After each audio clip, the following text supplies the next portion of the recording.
Morning mga lods. Ito nga pala yung ipapakita ko sa inyo mga lods. Paano magbalot ng tamang bunga ng nangka. Ito mga lods, yan, yung itsura na yan. Hindi mo pwedeng babalutin yan. Ito lang dapat ang itsura ng babalutin mo.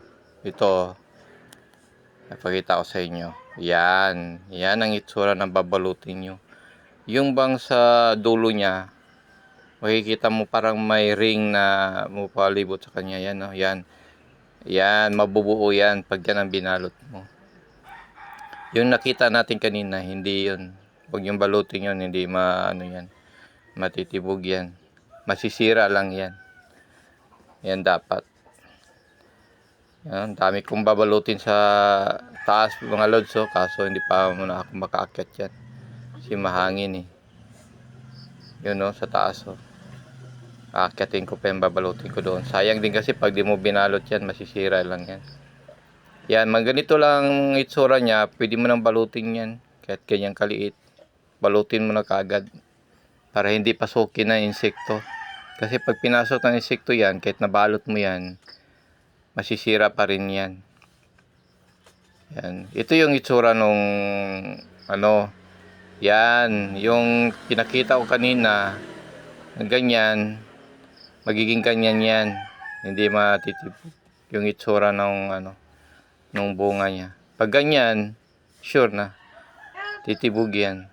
Pag ganun yung itsura. Babalutin natin yan, lods, para okay na. May antayin na naman tayo. 4 months lang. Pagdating ng 4 months, check mo na yan. Sure na yan, na yan. Magulang na yan. Pwede na yan, bantay-bantayan. Pero kung mababa lang, hintayin mo lang mahinog sa puno para mas okay siya. Ganyan lang mga lods ang pagtingin sa sa bunga ng nangka. Kung ano ang babalutin mo, yun lang ang itsura. Yan. Sana may natutunan kayong mga lods. Magandang umaga sa iyong lahat. At sana'y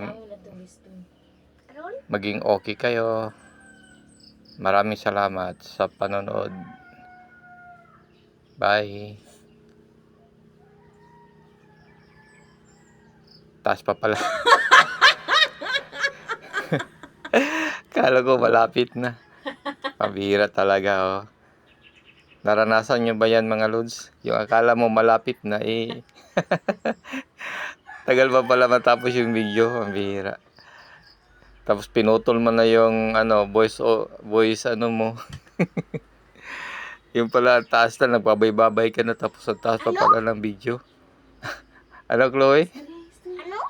Ano siya, Ayun. Yan lang pagbalot mga lods. Thank you for watching.